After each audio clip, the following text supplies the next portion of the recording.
5th of May. I don't know how that works. Anyway, maybe some of you understand that. So anyway, I was asked to talk about this, and the two crop consultants that were talking upstairs right before lunch, they mentioned too that fertilizer is a big deal and the prices are high, and so what in the world do we do? So that's what I'm going to talk to you about. So this is a outline of presentation. I want you, when you leave the room, to kind of focus on the basics, really just focus on the basics, try to avoid any foo-foo and just focus on the basics. I wanted to mention and talk a little bit about the nitrogen calculators. They're designed to maximize your profit, which is kind of what you're all about. I think it's not a hobby for you. Crops, we have our nitrogen rates, but some of them have caps, canola and flax. I want to talk to you about that a little bit. And then I want you to think about matching fields and parts of fields with crops. It may not just be a quarter. You may have to think about it just a little bit different because of the salts, which are just everywhere, as you know. And then I want you to be curious about new products and ideas, but I also want you to be skeptical at the same time of, trying something out on 20,000 acres is probably not a great way to try to find out if a product works or not. So anyway, I'll mention that in a little bit. So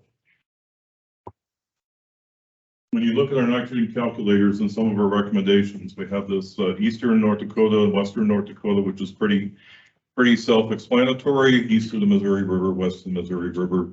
Climate's definitely changed and the soil's definitely changed. But we also have this area called the Langdon area, which extends from Devil's Lake up to the Canadian border. And so you might be curious about that. It really doesn't have anything to do with the accents of you in that area. It didn't even enter my mind. So the first summer I was here, Mike Sweeney was a soil survey person that worked in the soils department at NDSU, wonderful person. He took me on a couple-day journey. We stayed overnight in Langdon and came back down. And so one of the things that we saw when we approached Langdon was, this is August, and we could see flax going down. We saw small grains lodged. We saw anything that wasn't a row crop, which is almost everything at that point in time, lodged in the fields. And I asked Mike, I said, what in the world's going on out here? He said, oh, they're just putting too much nitrogen on. But once I had a chance to talk to farmers in the area, it was pretty clear that they weren't putting on extra nitrogen, that they were just following NDSU recommendations. And so I gathered a bunch of data, and some time ago, I take a look at all the data, and the responses, the nitrogen responses at Langdon were a lot less nitrogen than it did other parts of the eastern part of the state. And so just based on the trials that we took,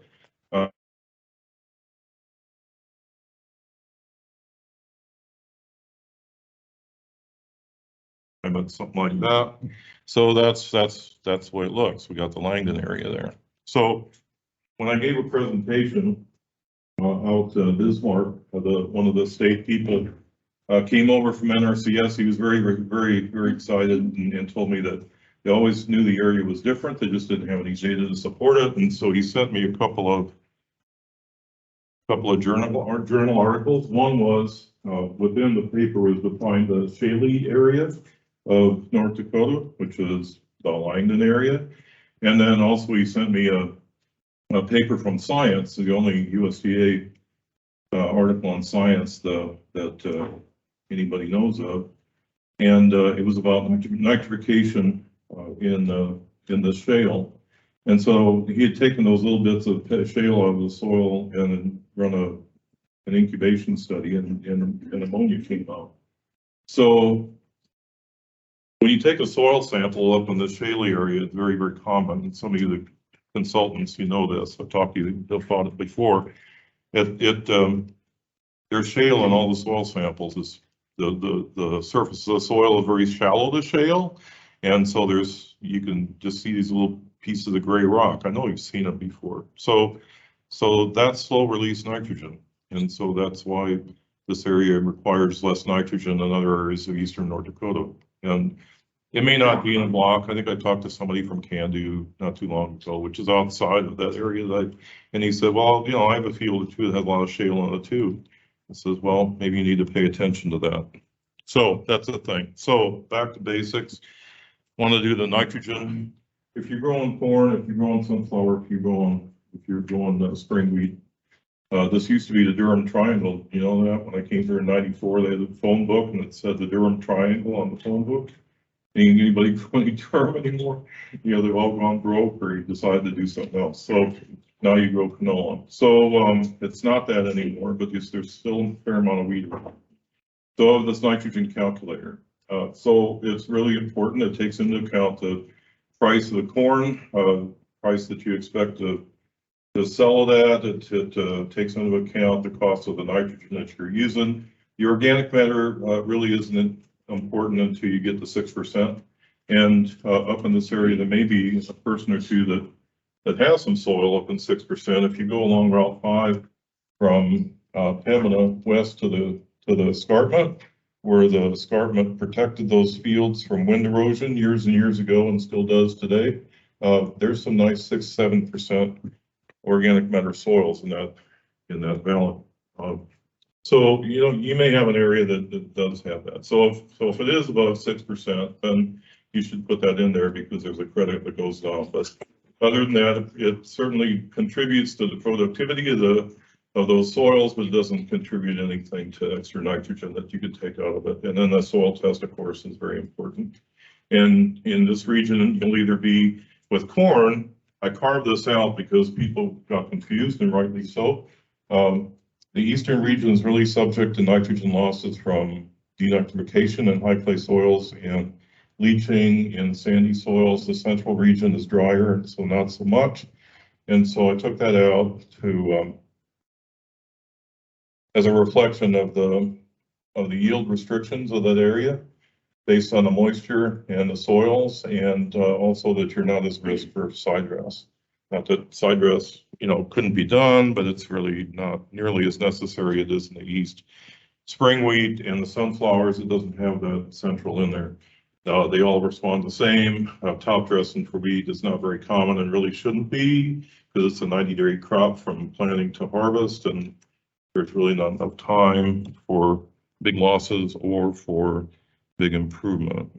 Not that it couldn't be done, but it doesn't really have to be done. So, and then the sunflower, same thing, same three regions. So you're either in one or the other. And the calculator. So you can find these web-based if you go to my webpage. Dave Franzen, NDSU, select the home page. It's over on the right-hand side, and all three calculators are all on one. We just updated them in December with the accumulated additional nitrogen rate work that we've done, especially in corn and on wheat during those years. So it's all updated, and the Android and the iPhone should be up now too. So I would delete the one that you have right now if you have it on your phone, and then upload the new one. And it doesn't change a lot, but it does change a little bit. So there you go. So there's some that are growing some 2-row malting barley. We had some pretty poor recommendations in the past, and not a lot of data, and so that's been updated. And so the job in the next couple of months will be working on a nitrogen calculator for 2-row malting barley. The peak yield is somewhere 150, 160. The economic end rate's more like about 140, something like that, depending on what the price of barley and the price of the nitrogen is. So anyway, we've got good data on that, and so that'll be coming. So nowhere in those recommendations does it ask you about yield. The one place it does kind of insinuate it a little bit is on the wheat one, where it has low yielding environment, medium, and high, and that's because you grow wheat on everything. And there's some places in the state that if a person grew 30 bushel spring wheat, they'd be ecstatic. If you grew 30 bushel wheat right here, you'd be dialing your crop insurance person. And so they're just some soils and conditions were just not supportive. So, but corn, you're going to put it on some of your better ground. So that's the reason. But we don't have yield goal as part of our recommendations anywhere. And so the reason for that is that within these nitrogen calculators, we have the average yield over the sites that went into that calculator. And that level of nitrogen that it recommends is going to support the highest profitable crop, even if it's a really great year and the yields are going to be really high, or a real poor year when and the reason for that is that in a low yield environment, it takes more nitrogen per bushel per pound per ton than it does in a normal year. In a high yielding environment, it takes a lot less nitrogen per bushel per pound per ton than it does in a normal year. So it's all based on efficiency. It's all based on nitrogen trials we've taken. You can either try it or you can just take my word for it. But if you were to put no nitrogen in a strip in the field, it's probably still going to yield something. That's because the nitrogen from the soil is always there. You remember fallow? I don't think anybody fallows here anymore. There's still a few holdouts out in the northwest part of the state. One of the reasons for fallow is that you build up that nitrogen during that last year with nothing growing out there, either diss it or kill it or something, and then it's available for the next year. Well, that same level of mineralization is happening while the crop is growing as well. You just don't see it because the crop is taking it up. And so that's why, even though maybe a 200 bushel corn crop is going to take up 350 pounds of N, our recommendation is never 350, because we know that a large part of that nitrogen that crop is going to take up is going to be available from the soil. And the efficiency of how it's taken up is totally dependent on the environment. So those nitrogen recommendations will support your yields no matter what the season's going to give you. It's going to be the most profitable rate. And we also tag at the end of it a plus or minus something. I think it's important. It's in plus or minus 30. So if you think that Franzen's crazy and I need more nitrogen, you have my personal permission in order to put a little bit more on, or you think that's a little bit strong for your environment, you can put a little bit less on. So I'm giving you credit for common sense, and part of my salary comes from the federal government. So I hope you appreciate that, because that didn't happen very often. So this was mentioned at the wonderful exchange up in the gym here about an hour ago, is that with more and more people going to less and less tillage, which I think is a great thing, that in years where you're pressed for time, maybe, let's think ahead a little bit, and God forbid we get delayed because of the water, but it's a possibility every year that you get delayed. And the most important thing is to put the crop in the ground and you put the fertilizer on top, because you don't want to wait a week or 10 days or something like that to get your urea out there. You want to get out there and plant and take advantage of the early planting as much as possible. So the problem is the plants don't take up urea, they take up ammonia, and when you put ammonia in the soil, it's acted on by an enzyme that's in the soil. It's not connected right then to anything living, but it sticks around for a while. It doesn't decompose really readily. And so the amount of that in the soil is depending on the residue that's on the soil, and also the soil pH things apart. The greater the residue, the faster the conversion is going to make. And then once the conversion is made, then the soil pH is very important. Most of you have areas in the field that have lower pH and areas that have higher pH. Anything above 7, the volatility from that surface is going to be a lot higher than if you have pHs below that. Once you get to about 5.5 or so, there's hardly any volatility that happens at all. But most of you don't want a pH of 5.5. I wouldn't think you would anyway. Another thing they talked about was, how about a vertical till? How about putting some soil over the urea, so that you don't have to pay the money for the NBPT, the urease inhibitor, and so it's completely protected. Well, that's not the greatest idea in the world. So this is an incubation study from Ontario, from a pretty prominent scientist in that area. And this came as a shock to me because I didn't think this happened, but it does happen. So this is after a week. This is surface loss of urea. If it's just laid in the surface and you don't do anything to it, 2% loss. If you cover it with an inch of soil like you would with a sulfur or something like it, almost 20% loss.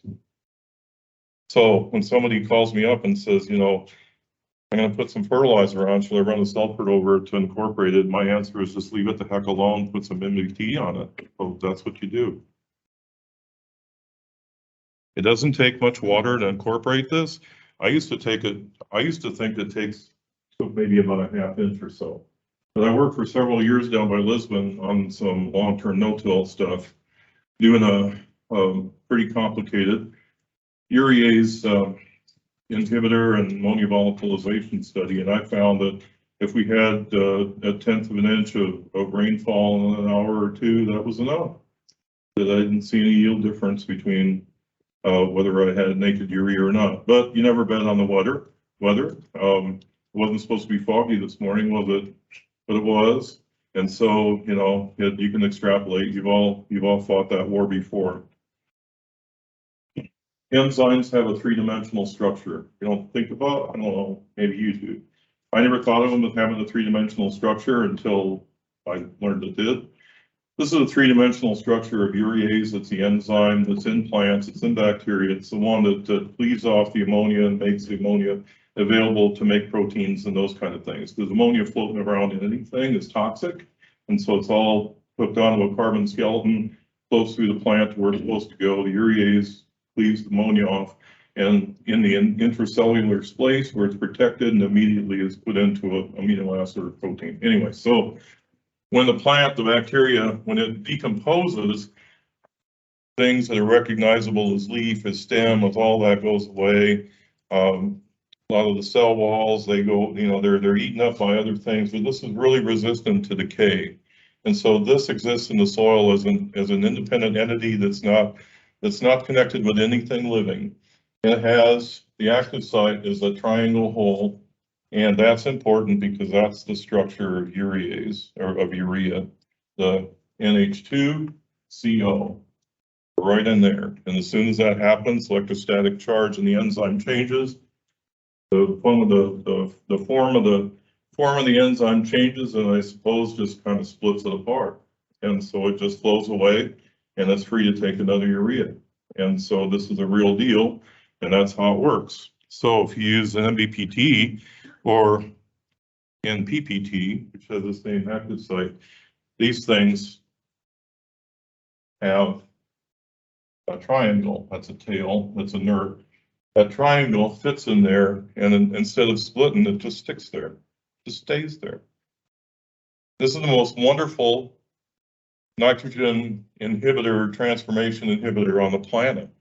There's nothing, no nitrification inhibitor that we've developed to date and probably ever will develop is 100% efficient. This is 100% volatility protection for 10 days under normal spring circumstances. All right, so NBPT, anybody use Lemus? BASF developed it, but nobody uses it. You can find the label online. But anyway, NBPT is what you always use. Use the same rate as you would if you would have used Agritane Ultra.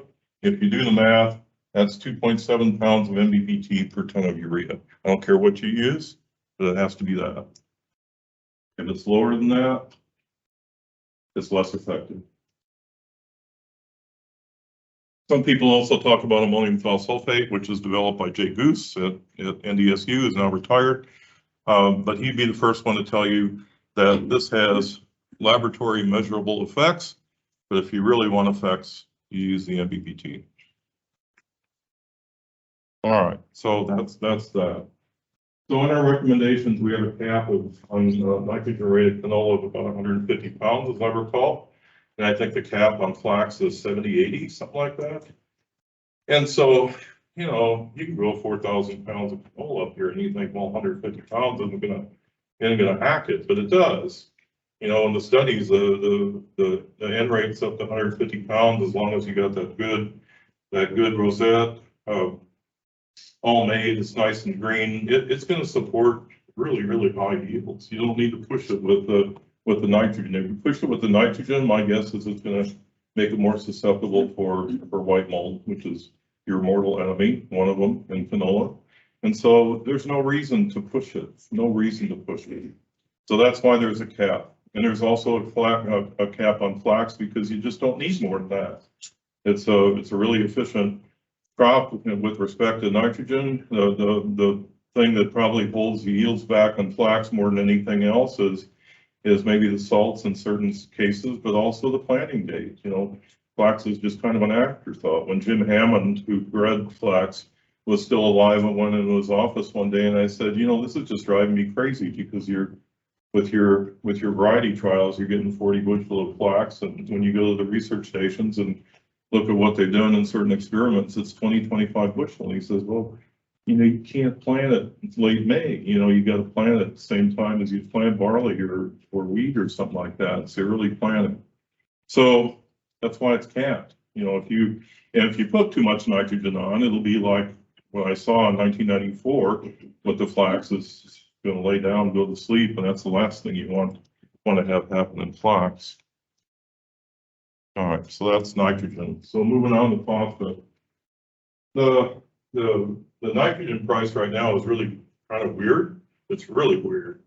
I haven't seen this since my company was able to buy Russian urea back in the early 80s or so and compete with ammonia. But urea cheaper than ammonia, that's just nuts. So, but that's what's happening right now. But the phosphorus price has held its cost. It's held its price, so it's really expensive. So what do you do about that? So one of the things you really need to do about that is need to put a certain amount of that phosphate in a band, either with the seed or by the seed, with corn and canola and all small grains. This is really important. You know, if you're not doing this, if you're just broadcasting everything, you're probably leaving, what, 10 to 20% of your yield on the table just because you don't want to bother with it. I mean, that's easy money. So take advantage of it. So those, but it's not important for sunflowers. In fact, you don't want to put it with seed with sunflowers. You don't want to put it with seed with flax. Actually, you don't need phosphate at all for sunflowers and flax. The research that's done over the past 30, 40 years, and in sunflowers, it was a lot more recent than that, didn't show any yield bump, even at phosphate soil tests down to 2 ppm. No response. It's really highly dependent on the mycorrhiza that's associated with the root, and really efficient at pulling that phosphate out of the soil. So if you're raising sunflowers and flax, there's no need at all. And if you're putting fertilizer on with your soybean seed, you're probably lopping yield off right at the beginning. The idea, you know, you remember why you're putting on fertilizer is to increase yield, and you put on phosphorus fertilizer for soybeans and you decrease yield. What's wrong with that? Leave you to figure that out. So don't do that. And really any other broadleaf crop except for canola. And canola, well, that's not true. Sugar beet also. Both of those are non-mycorrhizal. They don't have the mycorrhizal help. They need fertilizer with the seed. But you're not growing sugar beets here, but I just thought I'd throw that in. All right. So what about the other rates? So not very many people have ever looked at this, but Ardell Halverson, who worked at Sydney, Montana for a long time, USDA, and directed the Northern Plains Great Plains Research Station at Mandan. Back in '78, he came out with this, and someday somebody's going to have to take a look at this, but they haven't. But it shows what your critical phosphate soil test should be with cheap phosphate, and then really expensive phosphate, like what we're dealing with today. That's kind of what we're dealing with today. So with the cheap phosphate that they had back then, the critical value was somewhere around 14, 15 ppm. When it got higher, like it was maybe 6 years ago, with 50-cent P2O5, that backed it down to about 10 or 11. And when you put the phosphate price about where it is today, the decrease of the critical value, whether you get a profitable response or not a profitable response, to more like 7 or 8 ppm. Not in our recs, but this is a bonus for coming to this meeting. So, you know, it's your door prize. Everybody wins. All right. So just to think about it, when the phosphate price is high as it is, really important, no matter what the cost is, to put some on with the seed. But beyond that, the broadcast rate, for me, I'd back it off. On the soybeans, there's no advantage even putting a low rate on, just as a maintenance for future, you know, just to do maintenance every year. Yeah, so the question was on soybeans, how about just putting a low rate on for maintenance? into the future. And as long as you broadcast that, that'd be just fine. But do not put it with the seed. Do not. How Any high of a level can you do with the seed? 0. Don't do it. To your advantage not to do it. Broadcast a day, that's just on the top right now, correct? Yeah, and that bothers people. The comment was when you're broadcasting it, it may be right on the top. You know, like you're putting your rear or something like that. If you're no-till, it's just right on the top. So with the broadleaf crops, that's true. But in the many studies I've seen over the years, dating 40 years back, when people first started going no-till back in the 70s, soil fertility people became really freaked out about it. That they would have all the phosphate, all the potash right on the surface. Oh my God, the crops aren't going to get it, and blah blah blah. So they did long-term studies and found that there wasn't any effect whether you put it on the surface or whether you mixed it in the top 3-4 inches or so. Same be for chili too. Yeah, potassium too. The comment was, how about potassium? It'd be potassium as well. Yeah, doesn't matter. Yeah, doesn't matter where you put it. The thing I would worry about surface application is always this is going to blow away. You know, if you would have put it on last year, crop got in maybe 10th of June, worked the hell out of it to try to dry it out, and then you lost 2 inches off the top. Guess where your fertilizer was? It's in the Atlantic Ocean someplace. It's not on your field. So you got to make sure it stays in the field, whatever you do. So that's the only thing I worry about. I don't worry about crop sticking to that. Pellets themselves should. I'm sorry? Pellet, fertilizer pellet itself was. Yeah, if your fertilizer pellet is sitting there, you'd see it right next to your seed at 2 inches of soil blow off. But with humidity and those kind of things, it degrades pretty fast. And so after a couple of weeks or so, it's uncommon to find phosphate particles, to find potassium particles entirely the way they were when you put them on.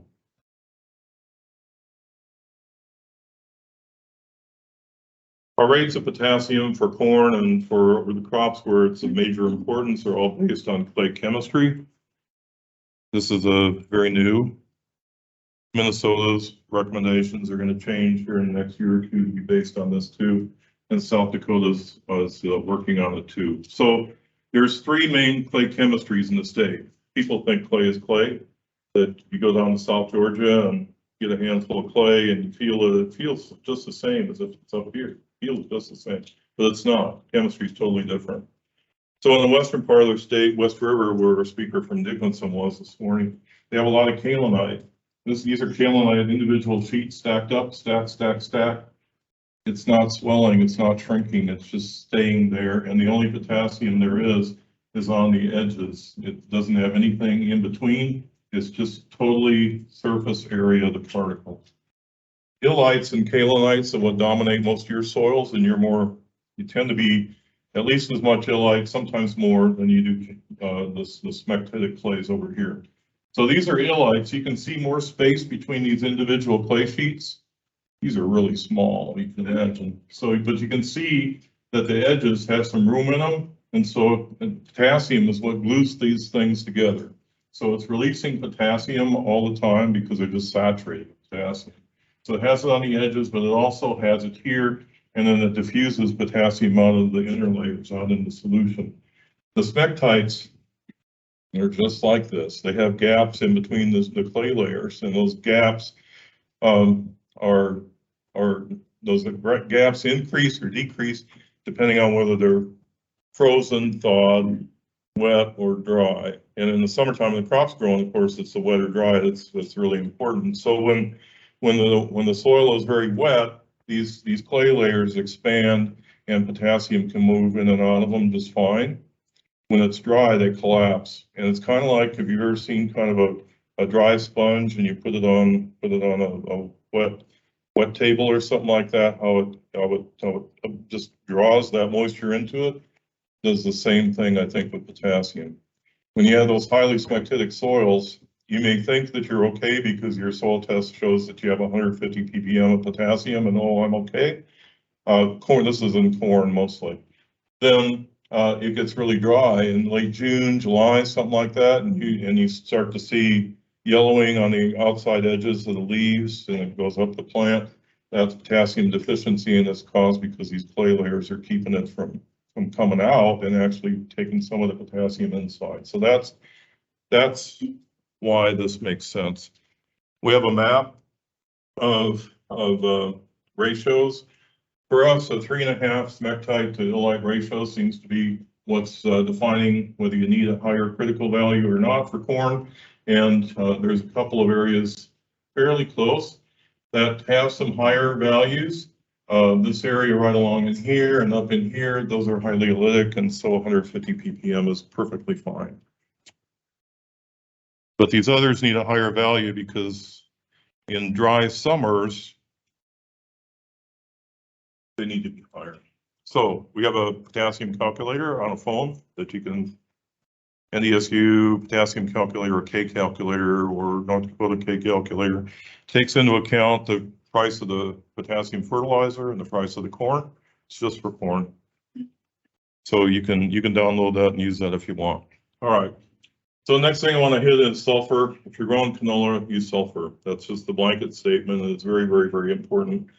This is sulfur deposition in year 2000 in the United States, and in 2021, I just took this off the web this morning. So we get about 1-2 pounds of sulfur. We used to get, well, if you went back about 1990, which you can go to the National Atmospheric Deposition Site, and we were getting maybe 10 pounds roughly or something like that of sulfur during that period of time. This is the Rust Belt, you know, where the steel mills were. And here in 2000, you can actually see the plumes from the coal plants north of Bismarck and the plume from the coal plant north of Crosby across the border in Saskatchewan. You can't see those anymore. I mean, it's just clean, So crops that are really sensitive to this are your corn, small grains, and then of course, canola, of course. But the broadleaf crops, not so much. And so you kind of have to rely on your experience for that. But for those crops, you really need to be applying some. We're going to go into the spring wet. How are we doing on time? I'm 2 over. It's a, yeah. Zinc, corn, potato, flax, dry bean, not soybeans, watch your pH. And then also, you don't have problems with chlorosis, but you do have problems with salts. Soybeans lose 20% of their yield once they get to SOLA EC of 1.5, and then it goes down from there. You need to select fields that have lower EC or parts of the fields that do. We have a circular that shows what the tolerance to salinity is for all of our major crops. And the last thing I want to talk to you about for 2 minutes is my colleagues from the north central states have sent me their data from their trials this year, most of them corn with Envita, Nutricia, and Proven. And this is a summary down here. We had 6 evaluations of Envita. 1, it was positive experience, 5 with no positive experience, 5 no positive experience with Nutricia, and Proven, there was 1 positive experience with Proven and 15 with no positive experience with Proven. So how do you deal with this? You need to be curious, but you need to be skeptical. You need to think about testing it instead of taking some slick advertising and slick marketing and just going to the field and trusting it. And you guys have been around for a while. How many times does this have to happen to you before you get it? Try them on replicated strips on a farm. You can download Laura Thompson's presentation that she made to our North Central Extension Industry Soil Fertility Conference. She has some really good ideas about on-farm testing and analyzing the data. You really need to do this. So I think that's it. Thank you. I'll be around for a while. I'm